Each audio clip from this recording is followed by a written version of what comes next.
I'm up good 6 in Iowa. points. We're up good Excellent. everywhere. Unfortunately, I'm not running except you. I'll be back, sir. We're up and everywhere, but I'm not running, Peter, unless you say I can. Right?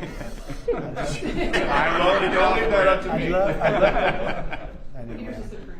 Well, thank you very much, everybody. We very much appreciate this. Is a big afternoon. They all are, in a way, because all of these things that we do are very important. This afternoon, I'm thrilled to sign a historic executive order expanding access to high-quality retirement savings accounts for millions of Americans. In my State of the Union earlier this year, I promised to make the same types of retirement accounts enjoyed by the federal employees available to all Americans. So that's what we're doing. It only seemed fair. It's really a tremendous situation for all Americans. That was really much promises made, as I say, promises kept. I'm thrilled to be joined by incredible people that I know and the warriors. Jason Smith, these are Congress people. Brian Stile, Mike Carey, Lloyd Smucker, Bill Heisinger, Ryan McKenzie, John McGuire, Zach Nunn, Derek Van Orden, Jeff Crank, Nick Begich, Monica De La Cruz, and Mike Lawler. Warriors, every one of them, they're great people. They fought very hard for what we're about to sign. And since my election, the stock market has set 59, this is in a little bit more than a year, 59 all-time record highs, adding $9 trillion in value to really the value of our country, if you think about it. Under 4 years of Biden, the average 401k rose at a rate of just $875 a year. Last year under Trump, the average 401k balance was up $24,000. So $875 versus $24,000, I would say that's pretty good. Take it. This is really incredible. The numbers are incredible. The numbers being invested in our country are more incredible than anything. You see it. There are plants being built all over the USA. We have auto plants, not just AI. AI is doing great. We're leading China by quite a bit. But we have auto plants being built all over the country. They're coming back from Canada. They're coming back from Mexico, Germany, Japan, South Korea. Wherever they build autos, they're coming here. Nobody ever thought they'd see that. The union loves me. I did very well with the auto workers, but they like me a lot more now than they did when I was just talking about it. Beginning at the start of next year, every American will be able to go to TrumpIRA.gov and open a new low-cost IRA account. You'll then be able to access the same type of retirement accounts that federal employees enjoy through the thrift savings plans, which are incredible. As part of the Federal Savers Match Program, low-income Americans will be eligible to receive up to $1,000 per year in matching funds deposited directly into their accounts. It's a great thing. For millions of Americans who lack employer-sponsored plans, this will be really revolutionary because they'll be covered. Nobody thought that was possible. For example, if a 25-year-old who is eligible for a Savers Match Program invest just $165 a month under the matching federal contributions, they will have an estimated $465,000 in their account by the time they're 65 years old. In other words, they'll be rich.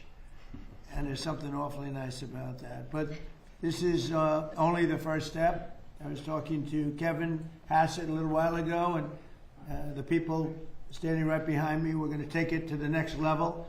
And the next level, Kevin, you're going to mention something, but the next level will be necessary to have congressional approval. What you just heard, we don't need congressional approval.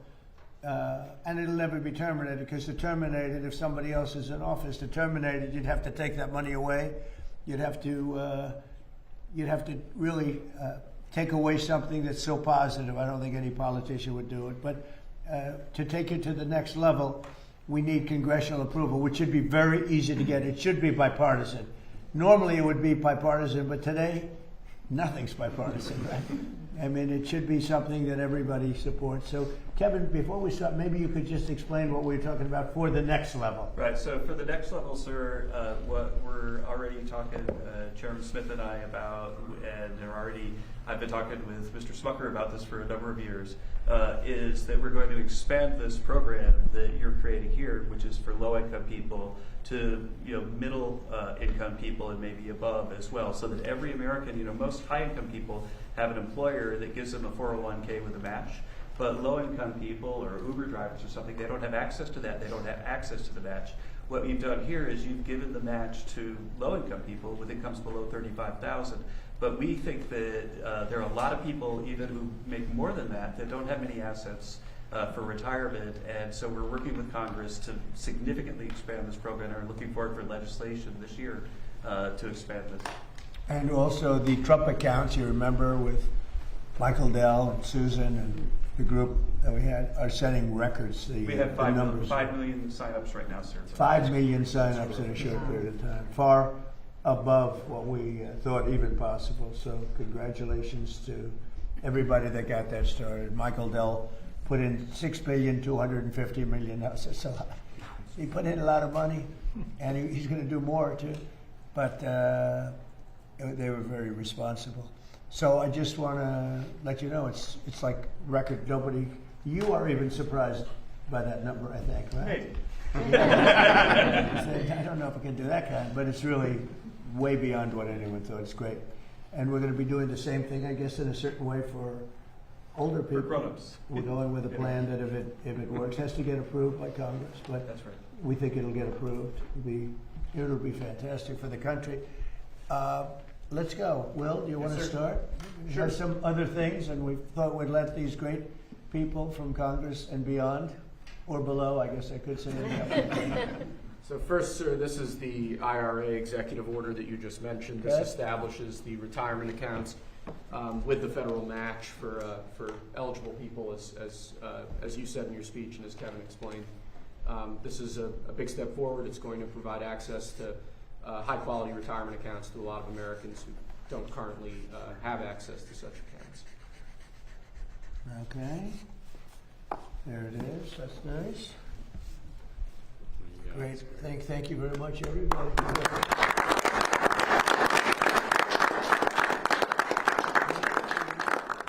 We'll do some that aren't associated with this, and then we'll talk about this with the press. You'll ask some questions of the Congress people, okay? Because they were really responsible for this. All right? Yes. Who would like to hold it? All right, good. Popular guy. Okay, let's go. This is a presidential permit authorizing the Bridger pipeline, sir. This is a transborder pipeline similar to the old Keystone XL pipeline. It'll significantly expand our ability to move oil around North America, oil and gas around North America. It's a huge deal in terms of long-term energy dominance and energy security. Slightly different than the last administration. Very different than last They administration. wouldn't sign a pipeline deal, and we have pipelines going up. And by the way, they're way underground. They're not a problem. Nobody even knows they're there. It's so crazy, but they wouldn't approve anything having to do with the pipeline, and they're great. As opposed to trucking it or training it, they're great. A lot of jobs, too. A lot of jobs. Okay, very good. Next. This is an executive order on federal contracting, sir. Many federal contracts currently operate on a cost-plus basis. This provides oftentimes weird incentives for contractors, leads to cost overruns, costs the federal government a lot of money. What this executive order does is it establishes a fixed price contract as the default in most federal contracts. This aligns the federal government with what would typically exist in the private sector, and we believe will continue to drive down fraud and abuse in federal contracting government-wide. Would anybody like to object to this? Absolutely not. You're fighting for this one, too.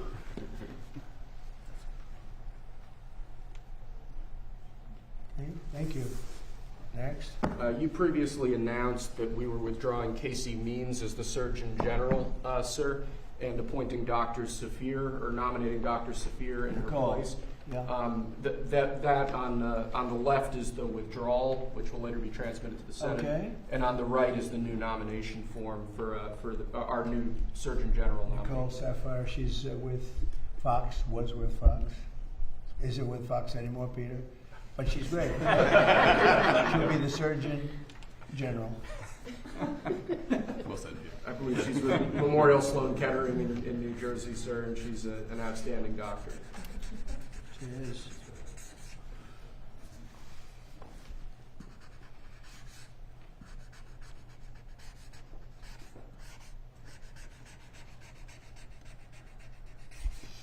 I just don't know how Biden used the auto pen. There's so many things to say. He'd say, "Here, please take this." It's crazy. All 4 years was crazy. Okay, let's not bring it up.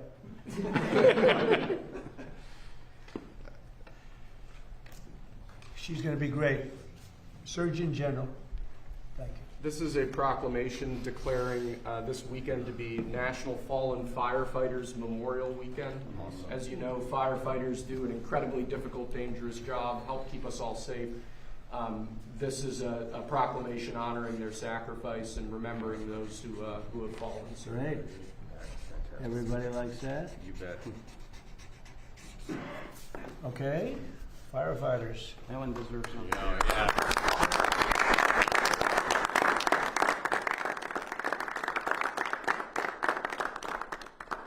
Okay.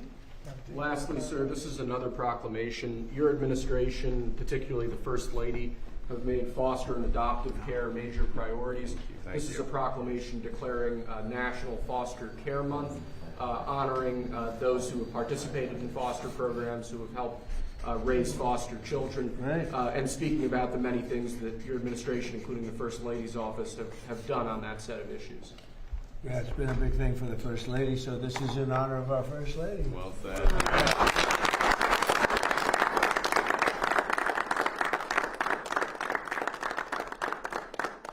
I spent time. That's all I've got, sir. I spent time in foster care.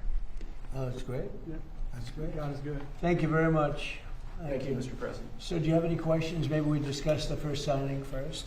You have anything on that? Mr. President, Please. Mr. President, how is this going to help the small business owners? Do you think this is going to inspire more people to go into small businesses that might be reluctant earlier, for IRA, to have their IRA? This is going to help Well, give I'll them. tell you, small businesses now are thriving. And as you know, more people are working right now than at any time in the history of our country. We're doing great. And there's more investment being made in the United States than any country at any time in history. And a lot of that's AI, and a lot of that's maybe in a certain way, maybe more importantly, auto plants are all coming back to our country. They're coming back from different countries where they left us, for Germany, as you know, and Japan, and South Korea, and Canada, Mexico. And they're all coming back at levels that nobody's ever seen before. And tariffs did it. I did it. Maybe the election did it, but tariffs did it. And if they build here, they don't have to pay tariffs. We have Germany is giving a lot of companies are coming in from Germany, from Japan. Japan just announced $10 billion more plants going to be built between Toyota and Honda and all the different companies they're pouring into our country. In South Korea, Canada, they're coming in. I don't know what they're doing, but I can tell you they're coming in tremendously from Canada. There's no reason they don't want to pay the tariff, and because of that, they're investing at levels never seen before. We will, for 30 years we virtually didn't build an auto plant in this country, and now we're doing more than we've ever done. So I'm very proud of that. AI is going wild. We're doing great, and we're letting them build their own electric, but we're actually making them build their own electric plant, so they take tremendous amounts of energy to have a successful plant. And they're building all of the new ones are building their own electric plant, like a utility, and any extra they'll either give it or sell it for a good price to local communities and to the grid. So it's going to be fantastic. But we have tremendous amounts of factories being built in our country now, more than we've ever had at any time ever before. And we have the biggest investment being made in our country, in the history of our country. And by the way, In the history of any country, there's never been a country that has the kind of investment coming in that we have right now. And these things are being built right now. So you're not going to see the results. I mean, you see construction results. You notice the construction workers are through the roof. But when they open, the numbers are going to be staggering. Do you have a question? I certainly do. Thank you, Mr. President. You had some good economic news, GDP, 2% growth. Yeah. Orders for business equipment surged to the highest level in 6 years. And IRS data shows that the average federal tax return is up by more than 11% when comparing the same time as last year. Do you believe It this is up over evidence- 100%. Do you believe that this is evidence that the big, beautiful tax cuts that you signed into law last year are working? And do you think the economy is going to continue to hum as the year progresses? Yeah, thank you. So the biggest tax cut in history is in the great, big, beautiful bill. And I think, I see it. I actually see it reported where people are shocked at how much money they're making. They can't believe the refunds that they're making. 5,000, 6,000, 7, 8, 9. One I saw one last night on television, 11,000 more than she thought she was going to get. And it's no tax on tips and no tax on overtime, no tax on Social Security for our seniors, no tax on social. Nobody can believe it even. And the numbers are far greater than they thought. People that thought they were going to make an extra $500, turns out they're making an extra $5,000. So it's been really great, yeah. And that's going to carry forward. Look, the country's doing really well. And that's despite a military operation. I don't call it a war. I'd rather have a military operation. We're really, Iran is dying to make a deal. I can only tell you that. I don't want to get into it, but they cannot be nuclear other than that. But their Navy's gone, their Air Force is gone. Every ounce of any form of equipment practically is gone. Their drone factories are about 82% down, and their missile factories are almost 90% down. And many of their missiles have been knocked out. They used some, but we knocked out more than they used. And it's pretty amazing what's happened. They want to make a deal. But despite the fact that we are in what some people would call a war, we just hit a new high today on the stock market. We have S&P is through the roof. They're through the roof. And, when we hit 50,000 on the Dow and 7,000 on the S&P, I said to myself, we got to do something about Iran. They want to have a nuclear weapon. You can't let them have a nuclear weapon. And I hated to do it to my people because they said 50,000. Peter, you know this, that 50,000 wouldn't be obtainable in my 4 years or anybody's 4 years. And we hit 50,000 in my first year, the end of my first year. We hit 7,000 on the S&P. They said that would be even less attainable. And we hit that at the end of the first year, before the year was up. And then I said to Kevin, sorry about this, Kevin, but we have to put out a fire. And the fire is taking place in the lovely country of Iran. And they want to have a nuclear weapon. And if we didn't use this beautiful, see that plane right there? That beautiful B-2 bomber. It looks small there, but it's actually quite it doesn't look very powerful there, but it's quite large, actually. We ordered 25 more of them, the updated version, all built in America, which is very nice, right? But if we didn't have that B-2 bomber, if we didn't go in and do what we did, we obliterated that nuclear capacity of theirs. And so they didn't get the nuclear bomb. If we didn't do that attack, should have been done long before I came along by other presidents or by another country or something, but it should have been done long before I came along. But they are in very bad shape.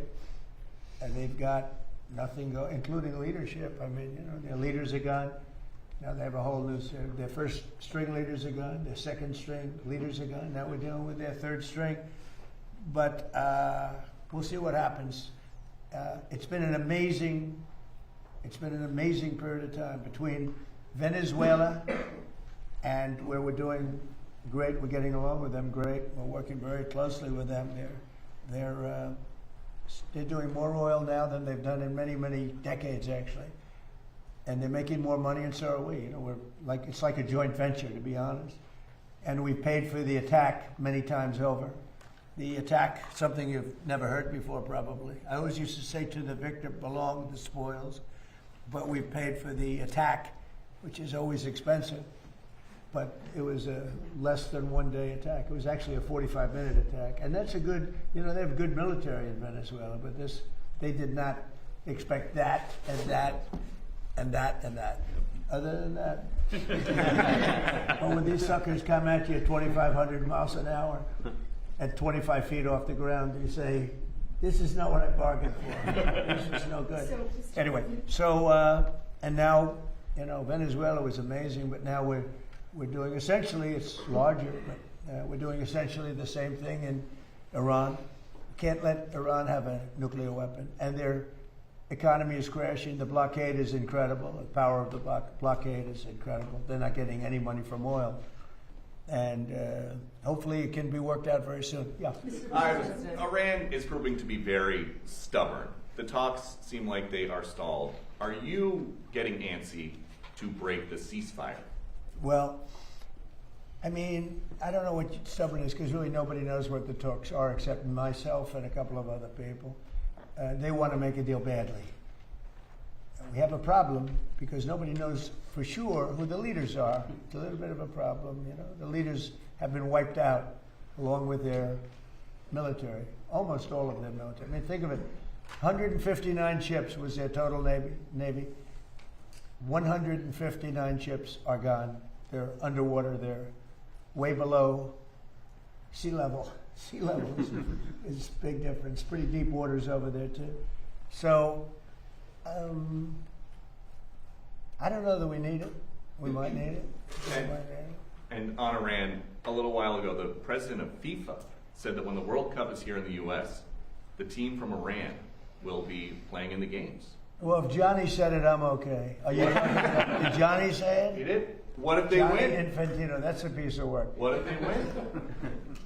Well, if they win, we'll have to worry about that. That's not. I'm going to have to worry about that one. Look, you know what? Let him play well. Johnny's fantastic. He's a friend of mine, and he talked about it. I said, you do whatever you want. You can have them. You don't have to have them. Probably have a good team. I don't know. Do they have a good team? Do you have any idea? I have no idea. Would be hard to believe, actually. But I think let them play. Right? Mr. President. This is a little bit different, but what is your take on these reports that your show, The Apprentice, is going to could come back on Amazon with host Donald Trump Jr.? Well, I've been hearing it. Look, we had a great success, 14 seasons, and The Apprentice was a tremendous success. So I've been hearing that, a little bit. So we'll see what happens. He's good. He's a good guy. He'd probably good. He's got a little charisma going. You need a little charisma for that soccer stuff. So we'll see what happens. Yeah, they told me about it. We'll see. Mr. President, thank you, Mr. President.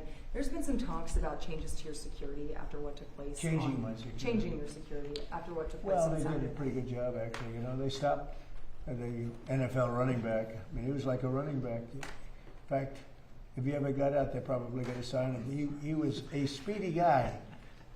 But he was stopped. They had many levels in front of him before he would even come close. You could be a baseball team and win 19-0, and somebody could say, you should have won 21. You should have gotten 25 runs. The team was no good or something. So I don't know. I can only say that I know a lot of those people at Secret Service, and they were good and they were forceful. And I saw the guys in front of me. They were powerful-looking guys. I said we could send them to Hollywood. They could make movies. I think that there's always room for improvement, right? And he got into the building. The problem is I know that's what I do. I build buildings like that. Much nicer, actually, but I build buildings like that. And, when you have 1,000 rooms sitting on top of a ballroom, and you have the elevators coming down right near the entrance, it's a pretty tough situation. Now, right outside, we have something that's on time, on budget, actually ahead of time, and ahead of budget depending on finishes. Finishes is a big difference between marble and onyx in price, but it's right on budget, right on time. And that's built to the highest standards of security. no units on top, no hotel built on top where an elevator comes right down through the middle of it. It's a tough location. That's a tough location. So I think I know the people at Secret Service. I think they're great, and I think the Congress has to take care of those people. You know, we're talking about ICE. We're talking about Border Patrol, Secret Service, everyone. The Democrats essentially want to defund the police. Just so you know, that's right. They want to defund law enforcement. It's crazy. These people have gone crazy.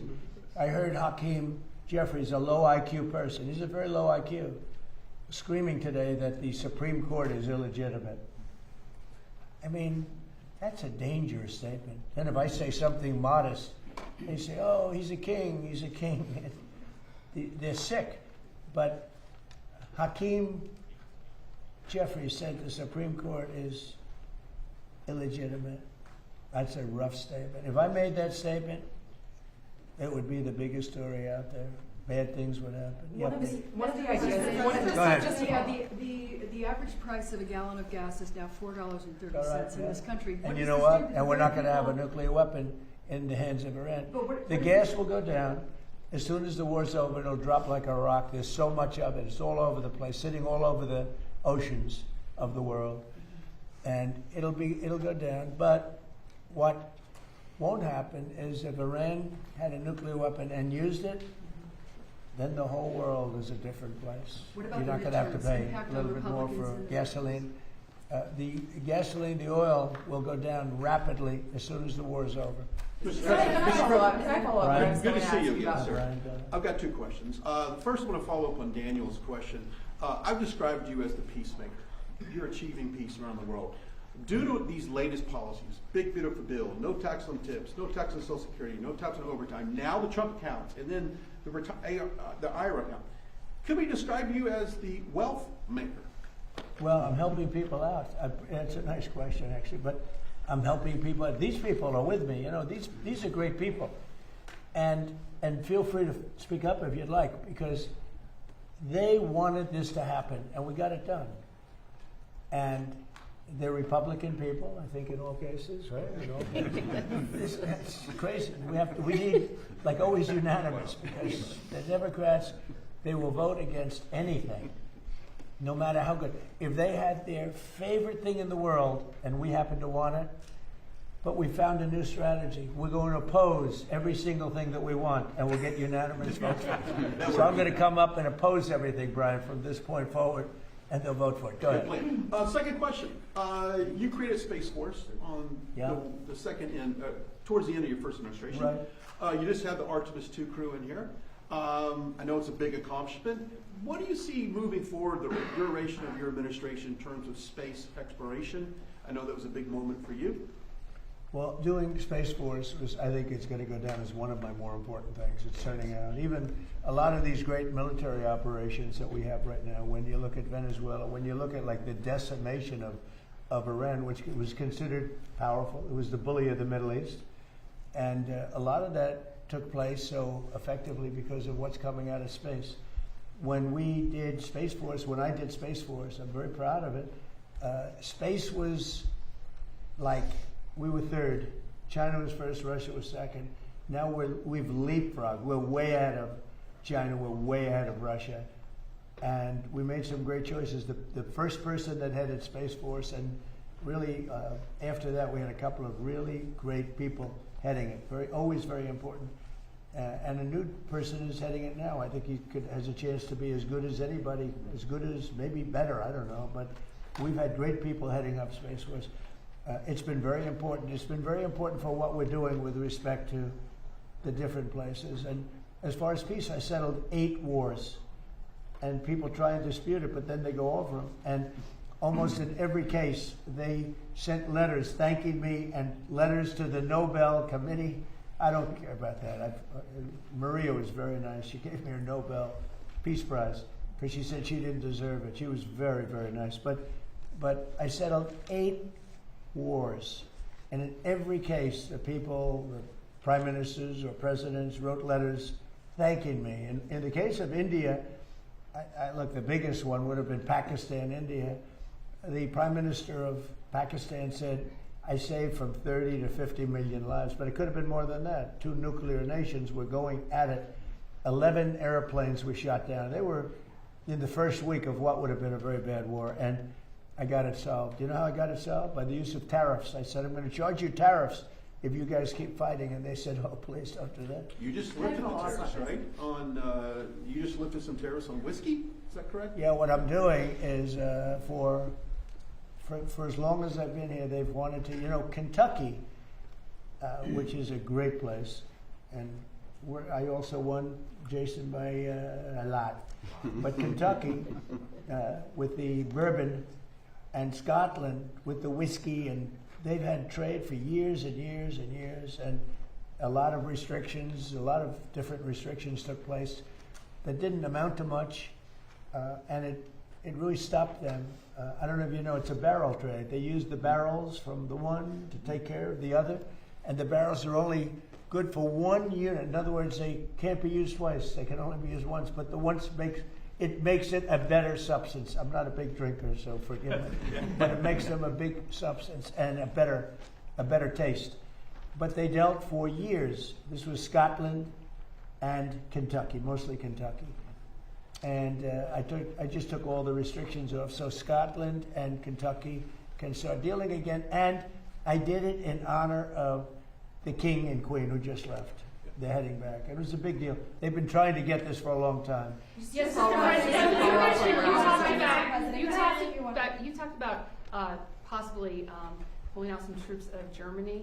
Would you be considering the same thing for Spain and Italy? I mean, they haven't been exactly on board. Yeah, probably. Yeah, I probably will. Why should I? Look, why shouldn't I? Italy has not been of any help to us, and Spain has been horrible, absolutely horrible. It's NATO. It's not even the fact that they're bad. It's one thing if they said nicely, or if they said, okay, we'll help, but the help's a little slow. But the level, and we helped them with Ukraine. They made a mess out of Ukraine, a total mess. And we helped them with Ukraine. Ukraine has nothing to do, we're an ocean apart. It has to do with them. It's like for them, it's their front door. We help them. And Biden gave them $350 billion, which was insane. It's one of the reasons the war went on. But when we needed them, they were not there. We have to remember that. And so if we ever have a big one, because we didn't need any help with Iran. We had Iran right from the first day it was over. It was over. And now it's even more so. We're so locked and loaded if we want to do. But we didn't need the help. And to a certain extent, I asked them, I didn't need the help, but I said, yeah, we'd love to have you help because I want to see if they do it. And they, in all cases, they said, we don't want to get involved.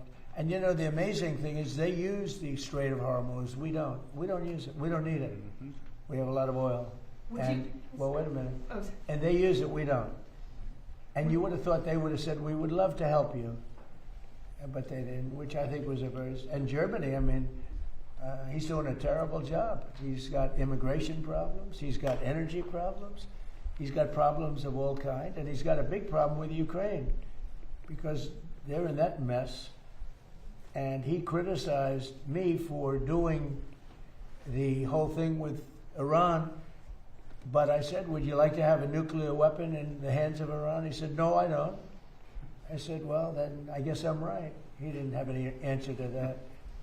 The bottom line is for this world, for our country, but certainly for Israel, the Middle East, and Europe, much closer, you cannot let Iran have a nuclear weapon. And if you agree that Iran can't have a nuclear weapon, which most people agree, almost everybody, it should have been done a long time ago. But if you agree they can't have a nuclear weapon, then what I did has been executed perfectly because our military has decimated them. Yeah, please go ahead. Mr. President, two questions for you. Alina Shrazi from the Daily Mail. You have called this the new regime before in Iran, but I speak to Iranians on a daily basis, and they tell me that these are the same people that have murdered them, executed them, repressed them.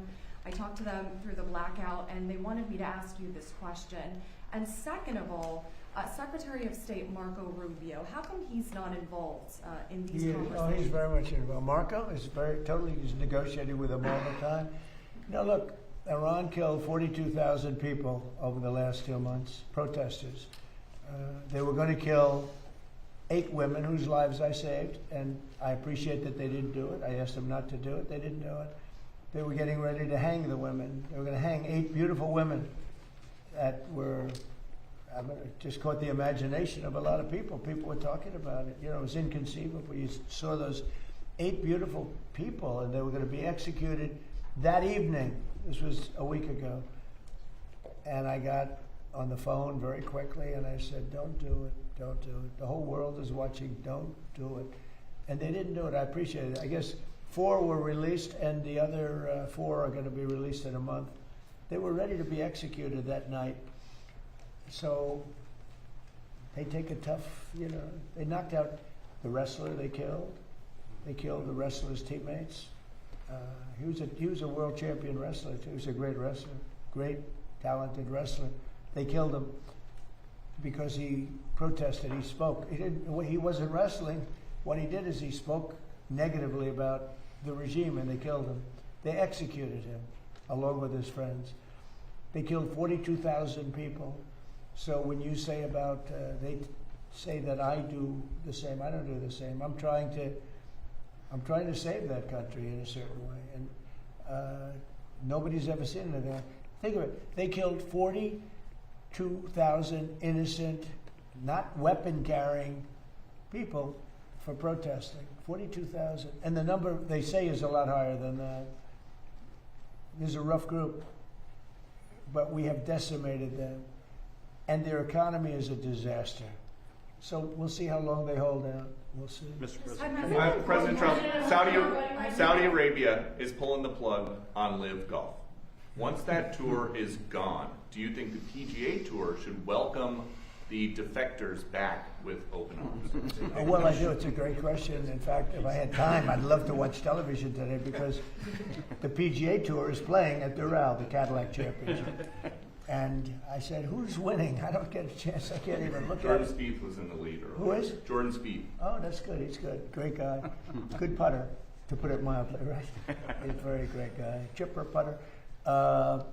No, it's they're at my tournament right now, the PGA.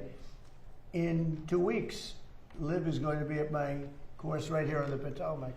No, I'd love to see Liv, but I do believe that all of the golfers should be playing, the great golfers should be playing against each other. I do believe, it's sort of, they were viewing something as a monopoly, but it's in a way, it should be the opposite of a monopoly. I want to see Rory playing Bryson DeChambeau. I want to see Big John Rahm playing Scotty, who's so great, right? Scotty Scheffler is great. And I want to see him play John Rahm and Bryson and all the different guys. They have great players on the Live. But it's almost like people want to see that. That's why the Masters was so good, because you saw everybody together. Patrick Reed played great.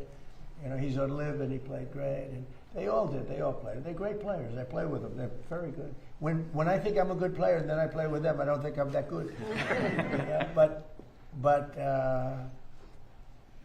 there's something nice about all of the players playing together. Now they'll all be accepted by the tour. There's no question, because they're great. If they weren't, but the tour really will. The tour wants to have the best player. You can't have the best player that they're boycotting. Now they may do something, a little bit, but they'll all be back on tour and it'll be great. And having one tour. Now I don't know that what's happening with Liv. I'm not sure what's happening with Liv, but they are playing at my course 2 weeks on the Potomac, beautiful course. But right now they're playing at Doral, which I own. And if we end this early, I'll be able to watch for about 3 minutes. I get back onto the economy and every other subject that we have, including Iran. We're doing so well with Iran, so I think so. I just want to follow up on yes. Thank you so much, Mr. President. Jennifer Schonberger with Yahoo Finance. Question on clarification of the Trump IRAs versus a regular IRA. Right. Does it come down to the difference of a federal match? Who would qualify for that? And secondly, do you have any reaction to fellow Reserve Chair Jay Powell staying on the Board of Governors? were you prepared to take any action on that front? No, I don't care. If he stays on, he stays on. That doesn't. I just wanted to make sure that Kevin became the head. It's very unusual that they stay on. You know, I predicted he would, because you know who's going to hire him, frankly. So I predicted he would stay on, but you know he's a negative. I think he's a negative force. The thing that angered me about him more than interest rates was the fact that he could allow a building to cost billions of dollars more than it was. I could have built that building. I could have renovated and fixed that building, which is what I do. I always did well with it for $25 million. They're going to spend maybe $4 billion. It's not even close to being opened. You know, Kevin, who's going to be fantastic, I don't know if he's going to have an office. I'm going to have to put him right here. I'm going to give him that. We'll cut the oval in half. I'll give him half of the oval. No, it's. I think I'm very happy about Kevin. I think he's a star. And the other Kevin, we're going to talk to you. Could you answer her question? Yeah, sure. It's a great question, and the match is a super important part of it, and it's one reason why we're calling on our friends here to potentially expand it so that right now the match is capped at $35,000, but there's a whole academic literature that this match has a big effect on people's willingness to save and their long-run welfare. And so the differences really are the match. We're creating the TrumpIRA.gov website, so it'll be really, really easy for people to have access to private companies that have to follow the TSP rules that are really low cost and so on, so that they'll get the best possible investment. And finally, you've noticed that Michael Dell has given money, promised money for the Trump accounts. We've also made it clear that the Trump IRA charities can contribute to other people's accounts. And I imagine this will boost the stock market and the economy Yeah, further. oh, yeah. Do you want to mention phase 2? We're doing phase 1 today because I can do that without Congress. But phase 2 is going to be something that would be unbelievable. Do you want to just give a little Sure. summation? We'll be going back to Congress to ask for this. Right, so the basic headline is that if you look at the huge success of Australia in their retirement savings accounts, that we're working with the Treasury Secretary, he and I, and Jason Smith and other members in Congress to come up with something that's pretty close or in the direction of the Australian system. Or better. Or better. No, they had a couple of little glitches that we'll get rid of. But there's absolutely no contemplation of harming Social Security in any way. This is meant to be an add-on for that. It'll be very exciting. It's going to be great. We'll be pretty quick, pretty fast. We're going to move pretty fast. Can I follow up? Something that we talked about. Something that we talked about a couple weeks ago. There's all these missing scientists who had access to classified material. A bunch of them have turned up they're either missing or they have turned up dead. Have you been briefed yet about whether or not these cases are connected? Yeah, I have. And can you tell us if they are connected? Well, so far, I mean, they're individual. We have a lot of scientists. So when you see, you put together 10, it's a lot, but it's, a very small number compared to what overall. We have a lot of scientists. I was asking that question. Thousands, hundreds of thousands of scientists. So, some of them that we looked at are very sad cases in some cases. Some were sick. Some left this earth self-inflicted. Some had other things. So far, there's not a major. There's sometimes a little bit of a connection anyway, and you say, "Oh, this is a terrible thing." But so far, we're finding that there's not much of a connection. We'll let you know. We're going to be doing a full report on it. It's very serious stuff. I just want to follow up on my question earlier. Have you been informed if the Secret Service agent who was shot on Saturday, if that was from friendly fire or if it was from the suspect? Well, they say it was not friendly fire. So you're hearing that it's from... Well, that's what I heard. I heard that. They said it wasn't friendly fire. Okay. It was actually reported. You read the reports because it was actually reported. Yes, sir. I read through the DOJ memo. Yeah, well, then why do you ask me the question? I don't believe it said that the agent was struck by... I'm just saying they said it wasn't friendly fire. And he hasn't been charged yet. It wasn't us. Okay, and he hasn't been charged yet with that. Of course, that could come. I want to follow up on the security changes. Is there talks about you potentially wearing a bulletproof vest moving forward, given you have now been shot at so many times? I don't know if I can handle looking 20 pounds heavier. These guys, they look so good. Some of these guys are physical specimens. Some of these guys have traveled. I don't want to be near him. No. if you want to gain 20 to 25 pounds, get a West vest. And believe me, frankly, the vest did an amazing job because it took a bullet close up, and he didn't even want to go to the hospital. I mean, we sent him to the hospital just in case, but he didn't want. It's still a hit, but he didn't want to go to the hospital. The vest totally protected him. Still a lot of power behind that shot, though. That's like getting hit by Mike Tyson. But it's amazing. I've been asked about that, and I guess it's something you consider. In one way, you don't like to do it because you're giving into a bad element, and so I don't know. But I have been asked about it. How nervous are you about it happening again? Another assassination attempt? I don't think about it. You don't think about it And at if all? I did, I wouldn't be doing a very good job here. I've been thinking about nothing but that. I don't think about it. I really don't. I don't think about it. If I did, I wouldn't be effective. Okay. Mr. President, Right. real quickly, you pushed on True Social, calling on Senate Republicans to blow up the filibuster. They It is should. a big issue with MAGA. MAGA wants you to get rid of it. They should Why do don't they it. do it? Why don't they do it? I don't know. I have no idea.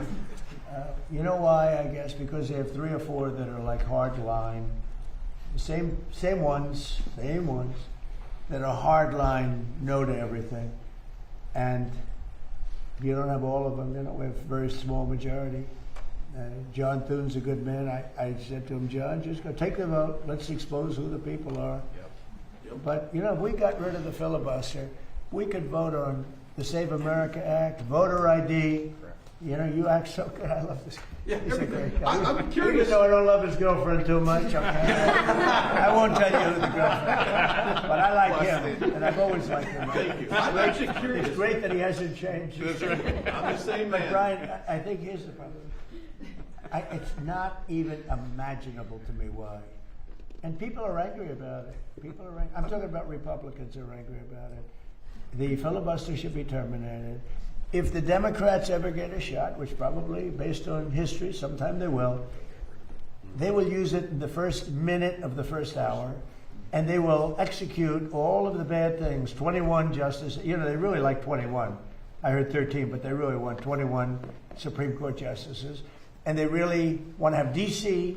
and Puerto Rico become states.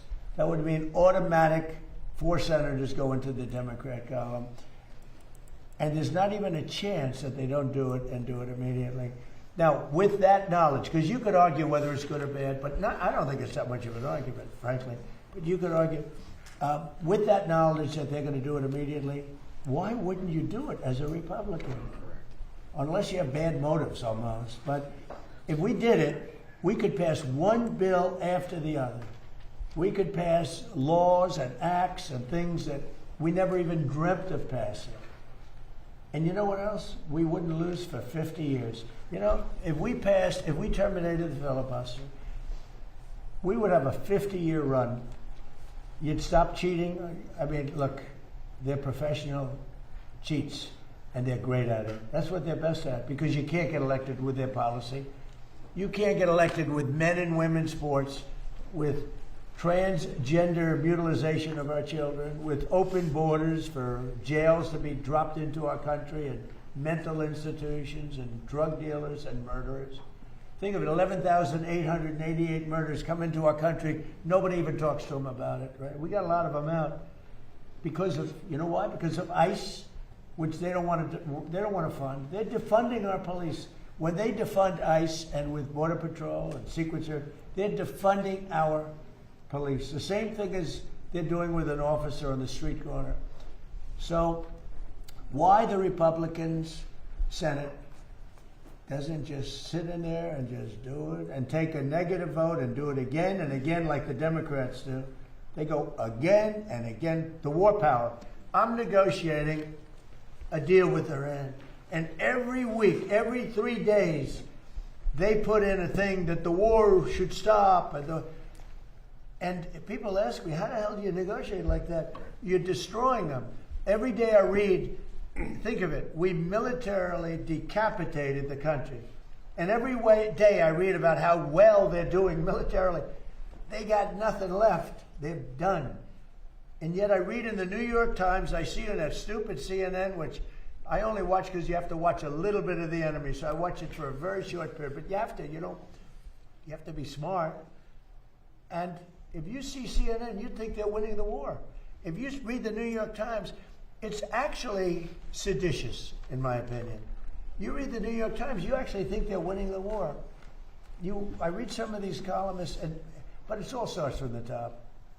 It's a terrible thing. So we're negotiating with them, and they read how well they're doing, and they're sitting in a cave, and all their leaders are dead. Everyone's dead around them. Missiles are all over the place. They have no Navy. They have no Air Force. They have no nothing. We can fly right over the middle of Tehran without being shot at because they have no anti-aircraft. They have nothing. And they're reading that they're winning the war. They're trying to figure it out. They get the New York Times, I guess, in some form, and they think we're crazy. But I'm supposed to be negotiating, and they make you negotiate from weakness, not strength. But the difference is I don't care, and everybody knows the facts.